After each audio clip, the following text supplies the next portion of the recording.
Hello അസ്സാം വലൈക്കും welcome back. അപ്പോൾ ഇന്നത്തെ റെസിപ്പി നല്ല അടിപൊളി ടേസ്റ്റി ആയിട്ടുള്ളൊരു സ്വീറ്റ് പലഹാരത്തിൻ്റെ റെസിപ്പി ആയിട്ടാണ് കേട്ടോ. അപ്പോൾ അതെങ്ങനെ തയ്യാറാക്കുന്നത് നോക്കാം. അപ്പോൾ നമ്മൾ അതിന് വേണ്ടിയിട്ട് ആദ്യം തന്നെ ഒരു മിക്സിയുടെ ജാർ എടുത്തിട്ട് അതിലേക്ക് 2 ചെറിയ പഴം ചേർത്ത് കൊടുക്കുക കേട്ടോ. അപ്പോൾ പഴം ഏത് വേണമെങ്കിലും ചേർത്ത് കൊടുക്കാവുന്നതാണ് കേട്ടോ. പിന്നെ ഇതിലേക്ക് ഒരു കോഴിമുട്ട ചേർത്ത് കൊടുക്കാം. കോഴിമുട്ട ചേർത്ത് കൊടുത്തതിന് ശേഷം നമുക്കൊരു 3 ടേബിൾ സ്പൂൺ അളവിൽ പഞ്ചസാര ചേർത്ത് കൊടുക്കാം. ശേഷം ഇതിലേക്ക് ഞാനൊരു 2 ക്യാരറ്റ്, വലിയ 2 ക്യാരറ്റ് ആയിരുന്നു കേട്ടോ, അത് നല്ലപോലെ ഒന്ന് കുക്കറിലിട്ടിട്ട് നല്ലപോലെ ഒന്ന് വേവിച്ചെടുത്തിട്ടുണ്ട്. അപ്പോൾ അതും കൂടെ ഇതിലേക്ക് ചേർത്ത് കൊടുക്കുന്നുണ്ട്. പിന്നെ ഒരു 1/4 കപ്പ് അളവിൽ പാല് ചേർത്ത് കൊടുക്കാം. പാല് ചേർത്ത് കൊടുത്തതിന് ശേഷം ഇതിലേക്ക് ഉപ്പ് ചേർത്ത് കൊടുക്കാം കേട്ടോ. അപ്പോൾ മധുരം ഒന്ന് ബാലൻസ് ആക്കാൻ വേണ്ടിയിട്ടാണ് ഉപ്പ് ചേർത്ത് കൊടുക്കുന്നത്. പിന്നെ ഇതിലേക്ക് 2 ഏലക്കയും കൂടി ചേർത്ത് കൊടുക്കുന്നുണ്ട് കേട്ടോ, ഒരു ഫ്ലേവർ കിട്ടാൻ വേണ്ടിയിട്ട്. പിന്നെ ഇതിലേക്ക് കൊക്കോ പൗഡർ 1 സ്പൂൺ അളവിൽ ചേർത്ത് കൊടുക്കുന്നുണ്ട് കേട്ടോ. അപ്പോൾ അത് ഓപ്ഷണലാണ് കേട്ടോ, വേണമെങ്കിൽ ചേർത്ത് കൊടുത്താൽ മതി. പിന്നെ ഒരു ടേബിൾ സ്പൂൺ അളവിൽ ഓയിലും കൂടി ചേർത്തിട്ട് നല്ലപോലെ ഒന്ന് അഴിച്ചെടുക്കുക.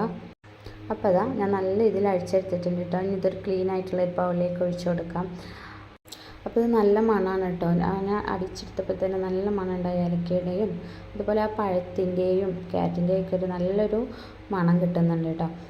അപ്പോൾ ഞാനിവിടെ ഒരു 7 സ്ലൈസ് ബ്രെഡ് എടുത്തിട്ടുണ്ട് കേട്ടോ. അപ്പോൾ നിങ്ങൾക്ക് ഇതിലേക്ക് വേണമെങ്കിൽ മൈദപ്പൊടി ആയിട്ട് ചേർത്ത് കൊടുക്കാം, അല്ലെങ്കിൽ ഗോതമ്പ് പൊടി വേണമെങ്കിൽ ചേർത്ത് കൊടുക്കാം. അപ്പോൾ ഞാനിവിടെ എടുത്തിട്ടുള്ള ബ്രെഡാണ് കേട്ടോ. അപ്പോൾ നമ്മുടെ ഈ ഒരു പലഹാരം എന്ന് പറയുന്നത് നല്ലൊരു വായിലിട്ട് അലിഞ്ഞു പോകുന്നൊരു ടൈപ്പ് ഒരു പലഹാരമാണ് കേട്ടത്. അപ്പോൾ നമ്മുടെ ഈ ഒരു ബാറ്ററിലോട്ട് നമ്മൾ പൊടിച്ച് വെച്ചിട്ടുള്ള ബ്രെഡ് മുഴുവനായിട്ടും ചേർത്ത് കൊടുക്കുന്നുണ്ട് കേട്ടോ. എന്നിട്ട് നല്ലപോലെ ഒന്ന് നമുക്ക് മിക്സ് ചെയ്തിട്ടെടുക്കാം. അപ്പോൾ നമ്മളിത് കുക്കറിലോ അല്ലെങ്കിൽ കേക്കിൻ്റെ ടിന്നിലോ അല്ലെങ്കിൽ ഫ്രൈ പാനിലോ ഒക്കെ തയ്യാറാക്കിയിട്ട് എടുക്കാം കേട്ടോ. അപ്പോൾ ഞാനിവിടെ തയ്യാറാക്കുന്നത് ഫ്രൈ പാനിലാണ് കേട്ടോ. അപ്പോൾ ഒരു ലോ ഫ്ലെയിമിൽ ഇട്ടിട്ട് നമുക്കിതൊന്നിങ്ങനെ കുക്ക് ചെയ്തിട്ടെടുക്കാം. അപ്പോൾ ഇതാ ബാറ്റർ ഇവിടെ റെഡി ആയിട്ടുണ്ട്. നമുക്ക് നേരെ ഇത് ഫ്രൈ പാനിലോട്ട് ഒഴിച്ചു കൊടുക്കാം കേട്ടോ. അപ്പോൾ പ്രത്യേകിച്ച് നെയ്യോ ഒന്നും ചേർത്ത് കൊടുക്കുന്നില്ല, നമ്മളിതിലെല്ലാം ഓൾറെഡി ആഡ് ആക്കിയതുകൊണ്ട് അതൊന്നും ചേർക്കേണ്ട ആവശ്യമില്ല. അപ്പോൾ ഇതാ നമുക്ക് ജസ്റ്റ് ഒന്ന് ലെവലാക്കി കൊടുത്തതിന് ശേഷം ഒന്ന് അടച്ച് വെച്ചിട്ടൊരു 10 മിനിറ്റ് മതി കേട്ടോ. ഇത് പെട്ടെന്ന് തയ്യാറാക്കിയിട്ട് എടുക്കാൻ പറ്റും. അതുപോലെ തന്നെ ഇതെല്ലാം ട്രൈ ചെയ്ത് നോക്കും, നല്ല അടിപൊളി പലഹാരമാണ് കേട്ടോ. അപ്പോൾ അതാ നമ്മുടെ പലഹാരം റെഡി ആയിട്ടുണ്ട് കേട്ടോ.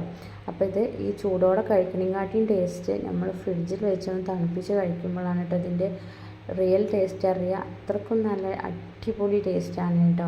അപ്പോൾ എല്ലാവരും ഇതൊന്ന് ട്രൈ ചെയ്ത് നോക്കണം. അപ്പോൾ നല്ല ചൂടുണ്ട് കേട്ടോ. ചൂടാറിയതിന് ശേഷം ഒരു പ്ലേറ്റിലോട്ട് ഞാൻ ഇവിടെ മാറ്റിയിട്ടുണ്ട്. അപ്പോൾ ഇതാണ് കേട്ടോ ഇതിൻ്റെ ഫൈനൽ ലുക്ക് വന്നിട്ട് നല്ല അടിപൊളിയായിട്ട് വന്നിട്ടുണ്ട്. നമുക്കിത് കട്ട് ചെയ്തിട്ട് കഴിക്കാം, അല്ലെങ്കിൽ നമ്മൾ സ്പൂൺ വെച്ചിട്ട് ഇങ്ങനെ കോരിക്കാണ്ട് കഴിക്കാമെന്നാണ് നല്ല ടേസ്റ്റാണ് കേട്ടോ. അപ്പോൾ കാണുമ്പോൾ വേവാത്ത പോലെ തോന്നും, പക്ഷേ ഇതാണ് കേട്ടോ അതിൻ്റെ ഒരു വേവ്. അപ്പോൾ അതാണ് നല്ല തണുപ്പിച്ച് കഴിക്കുമ്പോഴാണ് നമുക്ക് ഇതിന് നല്ല ടേസ്റ്റ് അറിയുന്നത്. അപ്പോൾ എല്ലാവരും ഇതൊന്ന് ട്രൈ ചെയ്ത് നോക്കുക. വീഡിയോ ഇഷ്ടപ്പെട്ടാൽ ലൈക്ക് ചെയ്യാനും അതുപോലെ ഷെയർ ചെയ്യാനൊന്നും മറക്കരുത്. അസ്സലാമു അലൈക്കും.